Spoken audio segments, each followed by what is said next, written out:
이 본문은 바울의 기도인데요. 하나님께서 여러분을 필요하게 사용하시는 것이 기분 나쁘세요? 행복한 일이겠어요? 세상에 쓰이는 게 아니고 하나님께 쓰여지는 사람. 아멘? 그 영광스러운 계획 속에 우리를 택하셨고 부르셨고, 또 하나님 우리에게 주실 하나님의 분깃과 기업의 풍성함이 얼마나 큰지를 주실 게 예비한 것이 그렇게 엄청나게 많은 것을 하나님의 예배해 놨는데 눈을 안 열어주면 모른다는 거예요.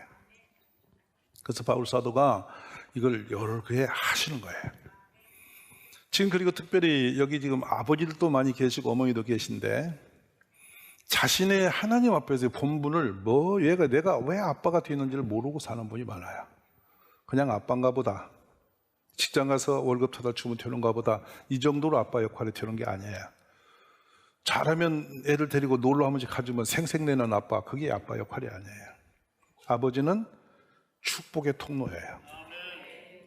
그 아버지가 구하는 기도를 자녀들에게 이어가게 하신다고요. 무슨 말 아세요? 어머니는 그 일을 아울러가는 서포트로 같이 돕는 도우미로 함께 역할을 해요. 그래서 헬퍼라고 해요. 아버지는 축복의 통로입니다. 근데 아버지들이 자녀를 축복해 보셨나요? 목적을 두고 축복한 적이 있으세요? 대강 살잖아요. 지금 그래서 자녀를 위한 100번의 기도문 제가 교회에서 선포하면서 저 역시도 교회 내에 있는 자녀들을 위해서는 기도 다 했는데 저희 자녀를 위해서는 기도를 거의 못 했어요. 민망했어요. 제가 이 시간을 우리 성도들을 축복해야지, 우리 가정은 하나님 알아 하시겠지 이랬는데 지금 시작했거든요. 왜냐하면 손자가 있을 것 같아서 이제 해야 되는 거잖아. 맞잖아. 그래서 저도 방향을 잡았다 이 말이야. 그럼 오늘 여기 계신 아버지들은 지금 어디서 뭐 하세요? 그냥 학비나 대주는 부모가 아니에요. 그거는 어디 가도 할 수 있어요. 근데 진짜 아버지의 기도만은 하나님과의 관계 줄 통로, 축복의 통로로 열려 있는 거예요. 활용하세요. 그래서 하루에 한두 번씩 아침에 눈 뜨고 또 기회하고 저녁에 잠자리 들기 전에 아이를 위해서 축복하고, 만약 힘들게 아빠가 만약 안 계시면 엄마가 아버지를 대신할 수가 있으니까 이제 같이 아버지의 목까지 엄마가 기도를 해서 우리 자녀들을 그런 위대한 사람으로 길러내는데 여러분이 자리를 지키셔야 돼요. 성적표나 보면서 똑바로 안 했냐고 혼내는 아버지 역할이 아니에요. 우리 오늘 이런 부분들을 하나님이 눈 열어 보게 하시기를 저는 원합니다. 그러면 먼저 우리가 생각할 것은, 여러분 하나님이 주신 선물, 은혜가 얼마나 큰지를 아시세요? 내 삶에 지금까지 부어주신 하나님 은혜가 얼마나 큰지를 알고 계시냐고. 이걸 바르게 아는 분은 이 교회 신앙생활이 너무 감격에 감동에 빠져요. 그런데 받은 건 많은데 이걸 모르면 이거 이제 심각하죠. 그래서 신앙생활이 흐지부지해지는 이유는 주신 은혜를 제대로 느끼지 못해서 그래요. 잔잔히 돌아보면요, 어마어마한 은혜가 항상 내 삶에 있었어요.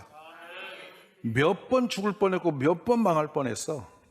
정말 세상 끝에서 이미 이 세상에 사라질 수밖에 없는 존재였어.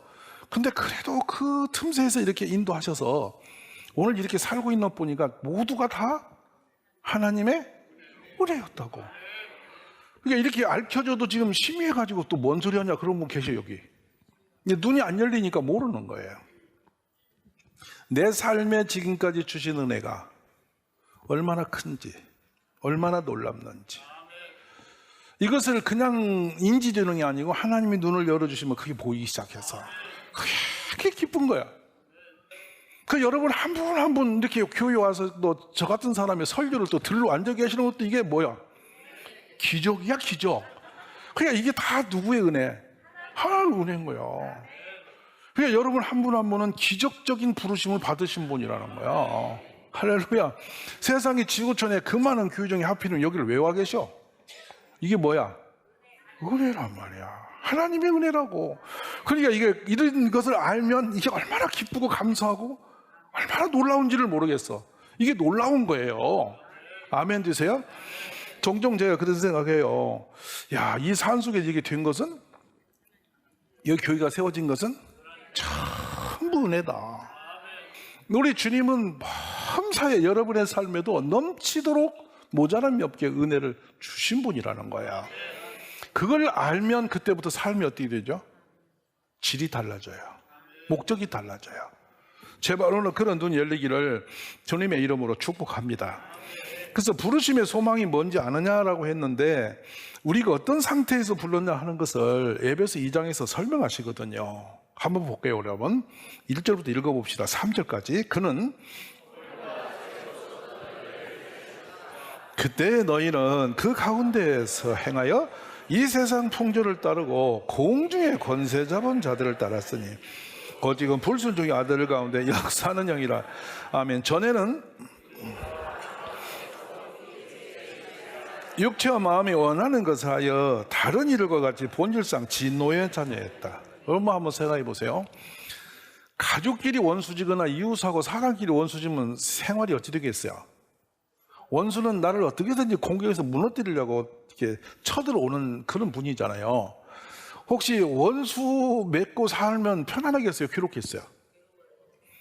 그거 힘든 일이에요. 근데 하나님하고 원수하면 어떡할 거야? 사람하고 원수져도 힘들어. 그러면 원수지면 멀리 떠날 수도 있어. 근데 하나님하고 원수도 해보면 어디 가든. 천지를 지으신 하나님이 나를 원수 삼아갖고 한번 보자 이러고 계셔. 벼르고 계셔. 끔찍하지 않으세요? 그래서 이 교회를 다오지 않는 많은 사람들을 조나단 에드워드 목사님은 뭐라고 표현을 했더냐면요, 얼음 위에 물을 뿌려놓고 그 위에 걸어가는 어린아이 같은 인생이라고 그랬어요. 얼음이 미끄럽죠. 요즘에 얼음 잘 안 타보셨죠? 옛날에는 이런 개울이 맨 얼음이었어요. 근데 그 봄이 좀 다가오면 한쪽이 녹아서 물이 올라와요. 미끄럽기가 2배로 미끄럽습니다. 그곳에 어린아이가 비쩍거리고 다니면 안전하겠어요? 불행하겠어요? 하루하루 한순간 한 발 때리는 게 다 불행한 역사입니다. 어찌 될지 모릅니다. 그렇게 위태위태해 사는 사람이 예수 없이 사는 사람 인생이라는 거예요. 어느 순간에 덮칠 줄 아무도 모른다. 끔찍하지 않으세요? 여러분, 이 세상의 모든 교통사고 한번 날려고 작심하고 계획적으로 가서 나는 줄 아세요? 0.0001초 순간에 나는 게 사고예요. 누가 그런 사고로 불행한 일을 경험하고 싶겠어요? 하루에 수천 명은 육체에 장애를 입어서 일어나지 못하는 그런 장애자로 교통사고로 또 죽음으로 세상을 떠난 사람이 수도 없이 많아요. 근데 오늘까지 여러분 여기 살아있는 것도 저는 운전하고 길에 나갈 때마다 감사한 거예요. 왜냐하면 내가 잘한다고 되는 게 아니라 저쪽에서 그냥 덮쳐 오면 가는 거 아니야. 근데 그 많은 사고 중에 아직까지 나에게는 그 일이 없는 것이 은혜인 거야. 오늘 또 그거 모르고 오셨으면 눈 뜨시라고. 이거 내가 오늘 하루도 안전하게 산 것도 은혜구나. 감사하시기 바라요. 그 운전 실력으로 또 사고 안 내고 다니는 건 진짜 은혜고, 제가 종종 이 좁은 골목에서 놀래는 게 있어요. 후진이 안 되는 분이 운전을 하고 다녀. 아이고 정말 놀래 내가. 근데도 그냥 앞만 보고 막 가시는데도 살아계시는 거야. 이게 뭐야? 다 은혜야. 이게 멀리 있는 얘기가 옆에 있는 그분이 그런 분일 수가 있어. 근데 모든 범사에 어떤 게 있느냐? 하나님의 은혜다. 할렐루야. 그런데 오늘 사도 바울께서는 그렇게 은혜를 주신 이유를 설명하세요. 첫 번째 뭐냐면, 우리가 예수님을 나의 주라고 고백하는 순간에, 믿음 생활이 시작하는 순간에 여러분의 신분이 바뀌었대. 어떤 신분이 됐냐면 하나님의 아들이 됐대. 아들이 되면 어떤 현상이 생긴 줄 아세요? 아마 여러분도 경험할 거예요. 수천 명의 아이가 연병장에 서 있는데요, 지는 나를 못 봐요.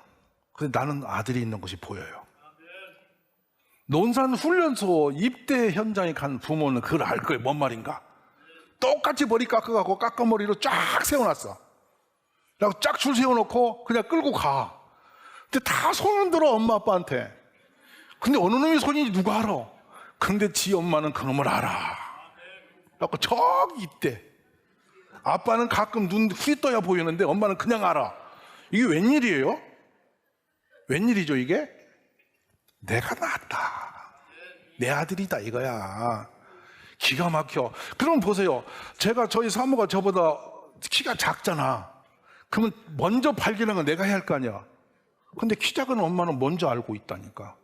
여보, 이거 봐요. 저기 있어요. 그러더라고. 나는 두리번거리고 있는 거야. 이거 기가 막힌 거지. 왜 그래요? 소유적 개념은 이렇게 무서운 거야. 아시겠어요? 운동장에 아이들이 가득 운동을 해도요, 그 중에서 내 아이만 보이는 거야. 왜 그러죠? 1등, 2등 그냥 쳐다보는 거예요. 잘 뛰는 거라. 근데 우리 아이만 보여. 이건 놀라는 거야. 제가 딱 한 운동장에 가봤는데 애들이 다 뛰는데 우리 아들이 이제 한 해 먼저 보내갖고 7살에 학교를 간 거예요. 근데 키도 유난히 작아요. 앞에 하고 같이 뛰어서 리그전 하면 얘는 뒤에 뛰는 애하고 같이 뜁니다. 지 팀은 이미 끝나고 없고 뒤편 오는 애하고 같이 나와요. 근데도 그놈이 보인단 말이에요. 왜요? 누구 거니까? 소유니까 그래요. 근데 주님이 오늘 여러분을 나의 자녀라고. 근데 자녀니까 그냥 둘 수 없어서 권세를 주셨다고. 아멘. 권세를 모르면 못 써요. 이 신분을 여러분이 모르면 뭔지를 몰라요. 근데 여러분이 믿음의 눈이 열리면 그게 보여요. 이게 복인 거예요. 오늘 그 은혜가 임하시기를 주의 이름으로 축원합니다. 그리고 나서 어떻게 했냐? 에베소서 1장 4절에 보면 창세전의 그리도 안에서 우리를 택하사 우리로 사랑 안에서 그 앞에 거룩하고 흠이 없게 하시려고, 깨끗하고 순결하게 살게 하시려고 우리를 딱 지키시면서 5절에 읽으면 그 기쁘신 뜻대로 우리를 예정하사 예수 그리스도로 말미암아 자기의 아들들이 되게 하셨다. 여기서는 아멘 하셔야 돼요. 아멘. 아멘. 아멘 하시면 이 역사 일어나는 거야. 할렐루야.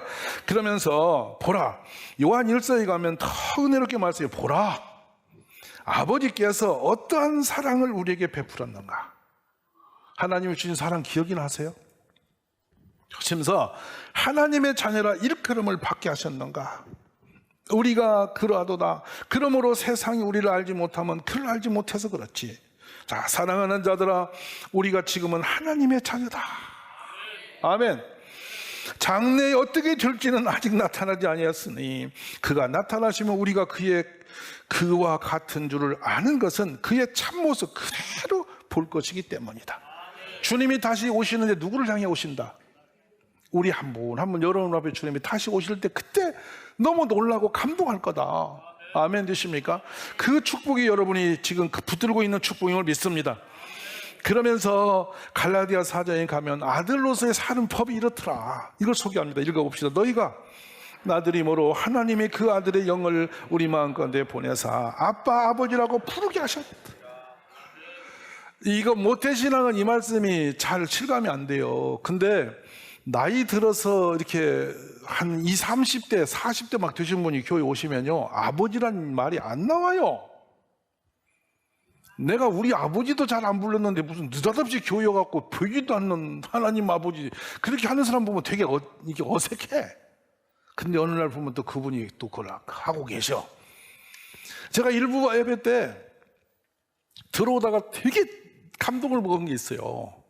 80이 훨씬 넘으신 분이 정말 이 수술을 수없이 하셨어요. 근데 교회를 나오시라고 하면 그렇게 고집을 부리고 버티고 그게 대들고 그랬어요.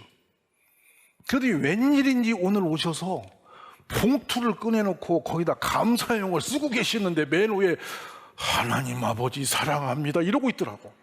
내가 놀란 거 아니야.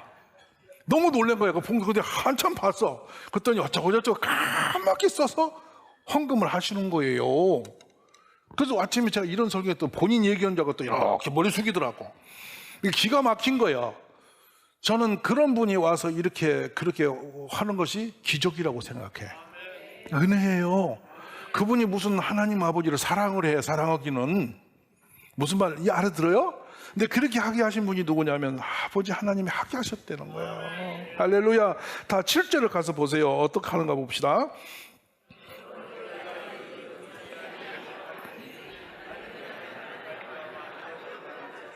아멘.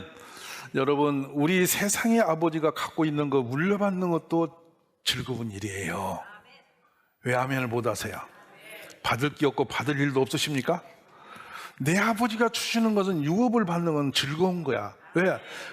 평생 아버지가 고생하고 수고한 것을 그냥 갖고 있다가 아들에게 내 아들이니까 그냥 주시는 거야. 조건 없이 주시는 거야. 왜? 아들이니까. 왜 암이 이렇게 적지? 그냥 여러분 참 이상하네. 요즘에 상처받았습니까? 자녀에게 상처받았냐고.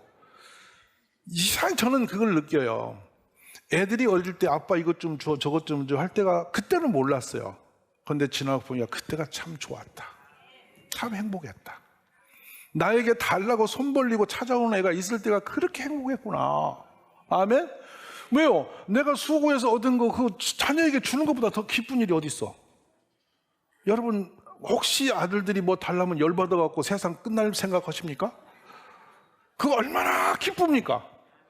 근데 그 기쁨이 하나님 우리를 향한 그 기쁨을 그대로 주신 거라고. 이제 봐, 세상 아버지로부터 받는 유업도 그렇게 행복하고 기쁨이 되는 것인데 하나님께서 우리에게 주시려고 예비하셨대. 자녀 삼으신 다음에 그냥 놔둔 게 아니고 놀라운 비밀한 축복의 보따리를 들고 계신다는 거예요. 반드시 받을 거라는 거야. 이게 얼마나 감동인지 모릅니다. 그래서 7절에 보면 그러므로 너가 이후로는 종이 아니요 아들이니 아들이면 하나님으로 말미암아 유업을 받을 자니라. 유업을 받을 사람이라고. 기대하시라. 얼마나 큰 축복을 주셨고 주실 것인지. 로마서 8장 갑니다. 17절에 자녀이면 또한 상속자, 그 하나님의 상속자요 그리스도와 함께 한 상속자이니 우리가 그와 함께 영광을 받기 위하여 고난도 함께 받아야 할 것이다. 생각하건대 현재의 고난은 장차 우리에게 나타날 영광과 비교할 수가 없다. 아시면 아멘. 종종 지금 이 순간에도 여러분이 세상 사는 것이 힘들 수가 있어요. 여러 아픔도 있을 수 있고 버거울 수도 있어요. 근데요, 이제 저는 제가 경험한 얘기를 할 수밖에 없어요. 설교자니까 고난을 하니까 들어보세요. 한 끼 앞을 볼 수가 없었어요. 개척하고 났을 때는 소산이 없으니까 한 번 예배드리고 나면 헌금이 2,000원 나오는 거야. 우리 홍정석 청년이 1,000원, 여기 있는 이수 목사가 1,000원 이식인 거야. 그러니까 미래가 있어 없어. 근데 중学生은 또 어디서 그렇게 제가 전도대회 때 다 와가지고 애들이 이렇게 바글바글 와. 그러면 애들 그냥 보낼 수 없잖아. 맞아 안 맞아? 애들은 어른 보면 무조건 먹을 거 내놓으란 얘기잖아. 야, 답이 없어 답이. 근데 어느 날 보면 누가 밀가루 한 푸대 갖다 놓고 저 너무 행정에서 목사님은 더 쌀 한 푸대 갖다 놓고 가시고 알도 듣도 못한 분들이 이것저것 갖다 이렇게 놔둬. 저는 지금은 여러분 어지간한 거 들어와도 그냥 온 것으로 여기지 하나님이 오셔 그냥 세밀하게 주셨다고 생각 잘 안 해. 왜? 있는 데다 붙이니까 별로 안 보여. 맞아 안 맞아? 근데 아무것도 없는 데는 밀가루 한 푸대가 들어오면 하나님이 보여. 아멘 안 하셔? 이게 놀라는 거야. 지금은 한 5만 원 10만 원 돈 주면 그냥 생긴 돈이야. 근데 그때는 10,000원만 들어도 눈이 번쩍여. 왜냐하면 하나님이 주셨다고. 그러면 그때는 주시고 지금 안 주신 건가? 풍요로워지는 것이 오직이 그렇게 선한 건 아니더라는 거예요. 아무것도 없을 때 저 순성에 있는 교회 목사님이 차를 폐차장에 끌고 가다가 이거를 개척교회 그 비닐하우스 있는 목사한테 주면 탈 수 있겠지 하고 그걸 끌고 왔어. 지금 그거 끌고 오면 내가 가만 안 두지. 인간아, 이걸 차라고 갖고 왔냐? 폐차장으로 갈 걸 왜 나한테 떠넘기자 그럴 거 아니야. 근데 여러분 그 다 낡아서 탈 수도 없는 덜그덕거리는 베스타라는 차를 제가 잊을 수가 없어. 그거를 개척교회에 쓰시라고 놓고 가는데 왜 그렇게 차를 쳐다보니 눈물이 나는지 몰라. 뭐가 보여서? 하나님이 저 가난한 목사님을 가는 길에 돌려서 저거라도 여기다 놓고 가시게 하신 거 하나님 은혜 아니냐고. 아멘. 그러니까 고난이 유익한 거예요. 은혜를 알게 하는 거야. 아멘. 부인이 착한 부인하고 사는 인간은 부인 고마운 걸 몰라. 왜 아멘이 없어? 맨날 못마땅해. 근데요 어지간히 속 썩이는 옆집 아주머니 보면 알아. 우리 집이 좋은 부인이구나. 사람은 경험하지 않으면 몰라. 하나님 은혜가 여러분 앞에 넘치도록 있어요. 그걸 그냥 이렇게 고난 속에 아는 것은 참 미련한 일이야. 오늘 아시면 복이 있는 거야. 할렐루야, 할렐루야. 그래서 그래요. 로마서 8장 30절에 보면 하나님은 애정하신 사람들을 부르시고 부르신 그들을 의롭다고 인정하시고 의롭다고 인정하신 그들을 또한 영화롭게, 여러분을 영화롭게 하신다는 거예요. 하면 미래형이에요. 영화롭게 해 주실 거예요. 지금까지 온 것보다 앞으로 더 좋은 일을 해 주실 거라고요. 아멘이세요. 지금까지 온 것도 은혜지만 앞으로 더 좋은 걸 예배하셨고 주실 줄로 믿는 거야. 이 말씀이 아멘 한 분은 그리 일어날 거야.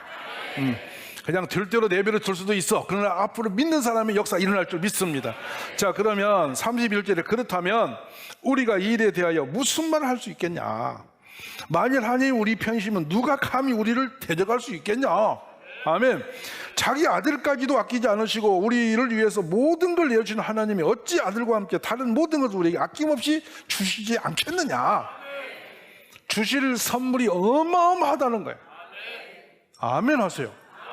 저는 생각해요. 지금 평생 받은 거 앞으로 받을 게 더 많은 줄 믿고 그렇게 믿음대로 될 거니까 그렇게 하시기를 바랍니다. 우리가 망연하시게 성경이 말씀하고 계십니다. 자, 하나님이 택하신 사람들은 누가 감히 고발하겠냐? 우리를 의롭다고 인정하신 분이 하나님이시지 않냐? 누가 우리를 주인이라고 단정할 수 있냐? 전제할 수 있냐? 그래도 예수님은 죽었다가 다시 살아나셔서 하나님의 오른편에서 지금도 항상 우리를 위해서 기도하고 계신다. 감사하지 않으세요? 사람이 기도해도 역사가 있는데 예수님이 나를 위해 기도하시면 무슨 대적이 나를 흔들 수 있느냐 이거야. 여러분 이 꿈을 품으세요. 말씀을 믿으시기를 바랍니다. 그런데 우리가 얼마나 놀랍냐면 하나님께서 우리하고 원수된 걸 다 예수님을 통해서 정리를 끝냈대. 그러니까 다시는 이웃하고 원수 맺는 일이 없기를 간절히 원해요. 아멘. 다 해결하셨대. 그리고 뚫어놓으셨대. 그래서 우리는 어떤 사람이냐? 하늘문이 열린 사람이라. 옆에 분 인사하세요. 이분이 보통 분이 아니라 하늘이 열린 분이에요. 할렐루야. 하늘이 열리면 어떤 일이 벌어지는지 아세요? 무엇이든지 구하면 들으신다고. 열렸기 때문에. 우리 주님이 높이기도 하고 낮추기도 해요. 살리기도 하고 죽이기도 해요. 부하게도 하고 가난하기도 해요. 여러분을 가장 존귀한 자로 지금 붙들고 계신 분이 누구야? 하나님이세요. 그러면 여러분 복을 받은 사람이에요. 근데 얼마나 놀랐냐? 하늘이 열려서 무엇이든지 구하면 들으시겠대. 그래서 요한복음 14장 13절입니다. 자, 성경을 읽읍시다. 너희가 14절. 네, 마태 7장으로 갑니다. 구하라. 구하는 이마다.